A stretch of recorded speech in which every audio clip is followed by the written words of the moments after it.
I'm Elliot Harper, 41 years old, and I've spent the last 15 years thinking I was building something solid with my wife Cassie. Turns out I was just the tech support guy she kept around to fix her laptop and split the mortgage. The fancy cream-colored invitation to her agency's annual gala made that crystal clear.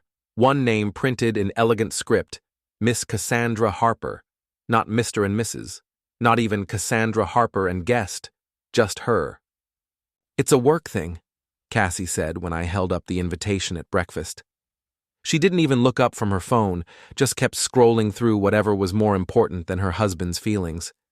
"You wouldn't enjoy it anyway." Lots of boring advertising talk. Boring advertising talk, right. Because my job in IT security was apparently so fascinating that I couldn't possibly appreciate her world of creative campaigns and client schmoozing. "I might surprise you," I said, trying to keep my voice light. "I clean up pretty well." That got me a glance, a quick up-and-down assessment that felt like being scanned by airport security and found lacking. "Elliot, honey, it's really not your scene. Trust me. Trust her." That was rich, considering I'd been finding evidence of her scenes for months now. Late nights that turned into overnights. Weekend team-building retreats that somehow never had any photos of teams or building. Text messages that got deleted faster than my browser history in high school. But this invitation was different. This wasn't just cheating. This was erasure. In Cassie's professional world, the world that mattered to her, I simply didn't exist.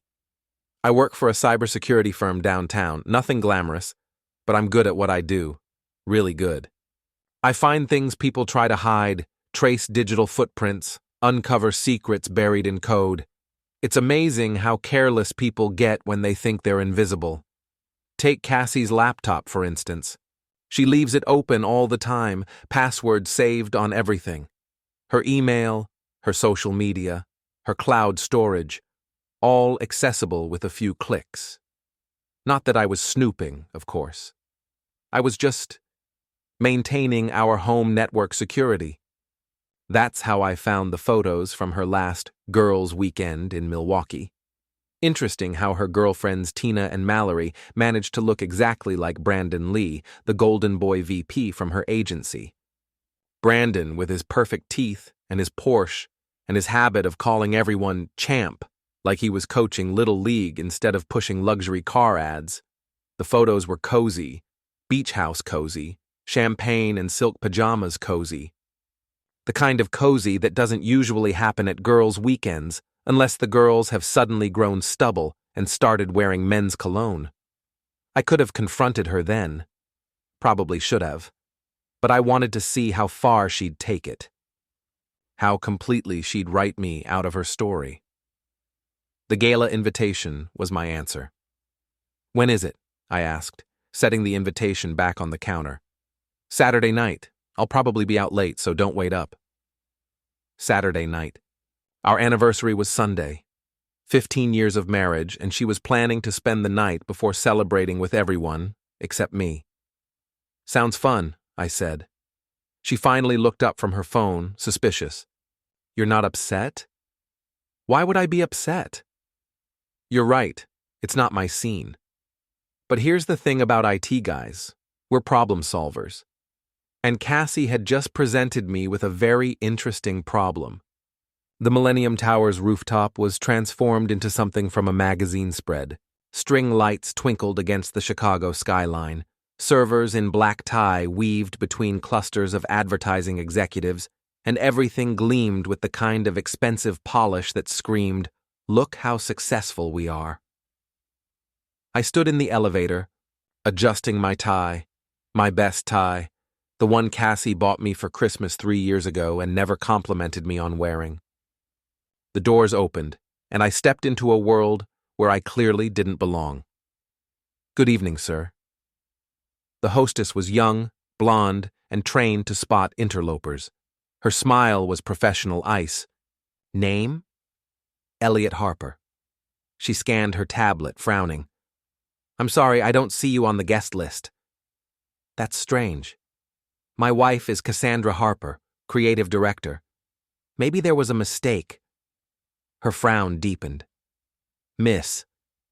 Harper is definitely on the list, but she looked me up and down the same way Cassie had that morning. She's listed as attending alone. The words hit exactly as intended. I was nobody, a mistake, an oversight. I see. I forced a smile. Well, these things happen. I'll just head home. But I didn't head home. I headed to the service elevator.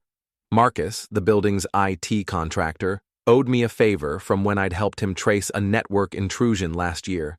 One quick text, and he met me in the basement with a maintenance uniform and a key card. "You sure about this, man?" Marcus asked. "This seems like the kind of thing that ends badly." "It already ended badly," I said, pulling on the gray uniform. "I'm just making sure everyone gets to see the ending." The service elevator opened directly into the kitchen. I grabbed a tray of champagne glasses and walked out like I belonged there. Amazing how invisible you become when you're holding a tray. The party was in full swing. I spotted Cassie immediately. She was wearing the red dress I'd never seen before, the one that probably cost more than my monthly car payment. She was laughing at something Brandon was whispering in her ear, her hand resting on his chest in a gesture that was definitely not professional. "Excuse me." Tina, Cassie's best friend and chief enabler, appeared at my elbow. "Aren't you Cassie's husband?" "Guilty as charged." "What are you doing here?" She looked around nervously. I thought this was a work thing." "It is." "I'm working." Before she could ask what that meant, I moved toward the AV booth. The tech running the slideshow was young, probably an intern, and definitely not paying attention to his equipment. He was too busy trying to impress one of the junior account executives. I'd spent the afternoon preparing for this moment. Cassie's cloud storage had been a gold mine. Not just the Milwaukee photos, but months of text messages automatically backed up, email threads she thought were private, even some voice memos she'd recorded for herself about which lies to tell me. When the slideshow was running from a laptop connected to the main display system. Child's play to interrupt. I waited until the agency president was mid-speech, talking about their family values and commitment to integrity. Then I plugged in my flash drive. The screens around the room flickered. The president's PowerPoint disappeared, replaced by a photo that made several people gasp. Cassie and Brandon on a beach, kissing like teenagers. The timestamp showed last weekend, the same weekend she'd told me she was visiting her sick aunt in Springfield. "What the hell?" someone shouted. The photos kept cycling. The Milwaukee trip, a hotel room in Minneapolis, dinner at restaurants I'd never been to, Brandon's hand on Cassie's thigh. Text message screenshots filled the screen. He's so clueless. I can't wait to get rid of him. The divorce lawyer says I can get half of everything. Divorce lawyer. That was news to me. The room erupted. People were shouting, pointing, pulling out phones to record the chaos. I saw Cassie across the room, her face white with shock and fury. She was scanning the crowd, looking for the source of her humiliation. Our eyes met across the room. For a moment, everything else faded away. The shouting, the chaos, the clicking of camera phones. It was just us, husband and wife, looking at each other across the wreckage of 15 years. She knew. Of course she knew. I raised my champagne glass in a toast and mouthed the words, "Happy Anniversary." Then I walked back to the service elevator and disappeared. I was home, sitting in my kitchen with a beer and a leftover pizza, when Cassie burst through the front door like a hurricane in designer heels. She threw her purse at my head. I ducked, and it hit the refrigerator, spilling makeup and credit cards across the floor. "How could you do that to me?" "Do what? Share some photos with your work family? I thought they'd enjoy seeing how you spend your weekends." "You humiliated me, in front of everyone. My career is ruined." I took a sip of my beer, studying her. Even furious and disheveled, she was beautiful. That's what had drawn me to her 15 years ago. That and the way she'd laughed at my jokes, made me feel like I was the funniest, smartest guy in the room. When had that changed? When had I become the embarrassment she needed to hide? Your career, I repeated. Not our marriage. Not our life together. Your career. Don't you dare turn this around on me. What you did was sick and twisted and… honest? She stopped mid-sentence, her mouth hanging open. It was honest, Cassie. For the first time in months, maybe years, everyone saw the truth. No lies, no cover stories, no mysterious work trips, just you and Brandon and the life you've been building without me. You don't understand. I understand perfectly. You want a divorce. You've already talked to a lawyer. You want half of everything, including the house my grandmother left me. Her face went pale. You read my texts. I read everything. Your emails, your messages, your cloud backup. Did you know your phone automatically saves your voice memos, including the one where you practiced different ways to tell me you were leaving me for Brandon? She sank into the chair across from me, suddenly looking older than her 39 years. Elliot, You what? You're sorry? You didn't mean for it to happen? It just sort of evolved naturally from a working relationship? Yes, that's exactly what happened. Bullshit. I leaned forward. You planned this. The whole thing, the affair, the divorce, even tonight. You wanted me to find out, didn't you? You wanted me to be the bad guy who couldn't handle his wife's success. That's not… But you made one mistake. You assumed I'd just take it, that I'd slink away quietly and let you rewrite history. Make me the boring husband who held you back from your real life. I stood up, walked to the counter, and picked up a manila folder I'd prepared earlier. Here's the thing about IT security, honey. I know how to protect assets. I know how to trace financial records. And I know how to document everything. Her eyes widened as I opened the folder. Bank statements showing money transferred to accounts I've never seen. Credit card bills for hotels and restaurants and shopping trips that I never knew about. Receipts for jewelry that you never wore around me.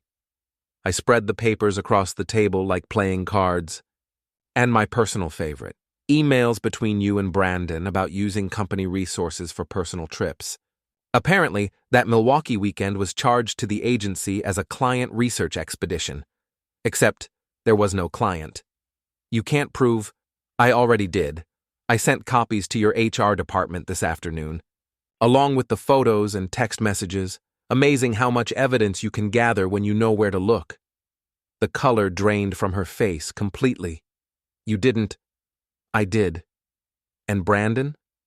Turns out he's been doing this for a while. Not just with you. There's a whole pattern of inappropriate relationships, misused company funds, and creative expense reports.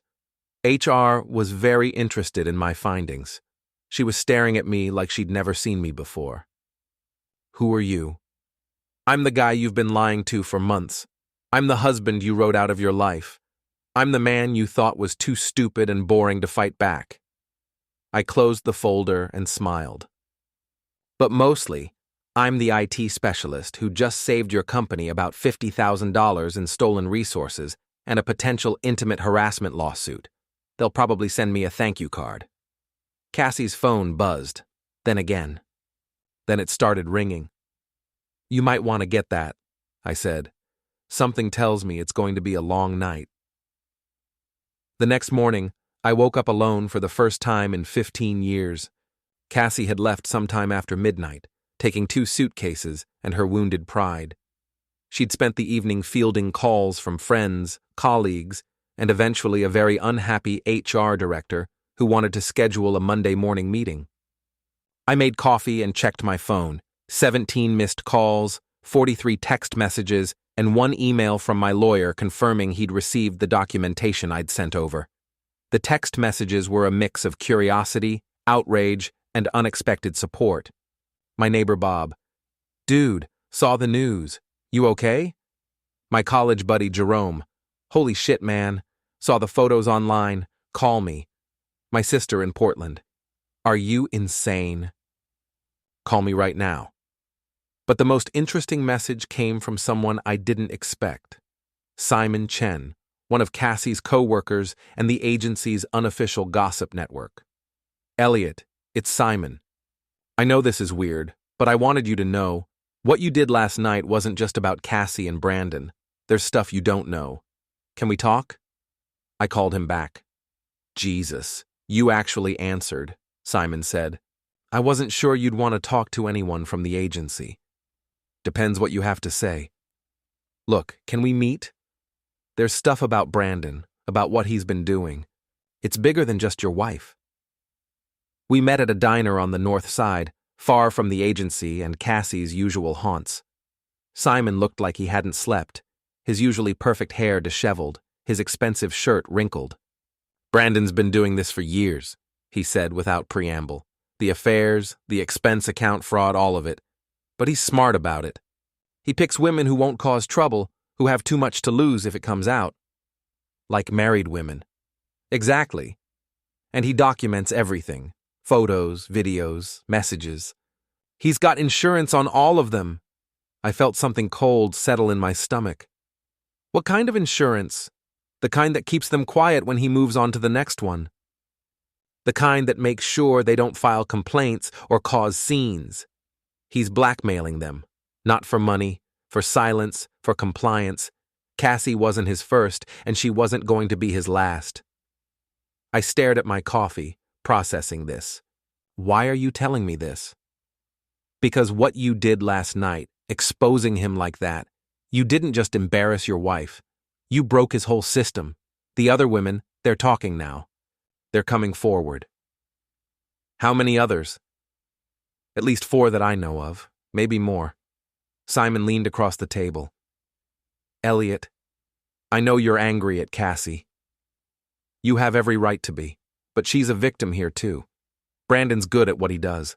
He makes women feel special, chosen. Then he uses that against them. I thought about the text messages I'd read, the casual cruelty in Cassie's words about our marriage. She didn't seem like a victim when she was planning to take half my inheritance. No, I get that. But think about it. Why would she suddenly want a divorce now? After 15 years? Brandon convinced her that leaving you was her idea, that she deserved better. He's been working on her for months, isolating her from anything that might make her think clearly, including me. Especially you. I left the diner with more questions than answers. Was Cassie a victim or a willing participant? Did it matter? The betrayal felt the same either way, but Simon's information gave me something I hadn't expected. Leverage. Monday morning, I sat in my car across from the agency building, watching the chaos unfold. News vans lined the street, reporters interviewing anyone who'd talk, protesters with signs about workplace harassment. My little slideshow had turned into a media circus. Cassie arrived in an Uber, hiding behind oversized sunglasses. She looked smaller somehow, diminished. The confident woman who'd dismissed me at breakfast 3 days ago was gone, replaced by someone who flinched at camera flashes. Brandon, on the other hand, was nowhere to be seen. My phone rang. Elliot? This is Janet Morrison from Channel 7. I was wondering if we could schedule an interview about the situation with your wife and... I hung up. Then I turned off my phone and walked into the building. The agency's lobby was buzzing with nervous energy. Employees clustered in small groups, whispering. Security guards looked overwhelmed. The receptionist, usually cheerful, looked like she wanted to crawl under her desk. I'm here to see Cassie Harper, I told her.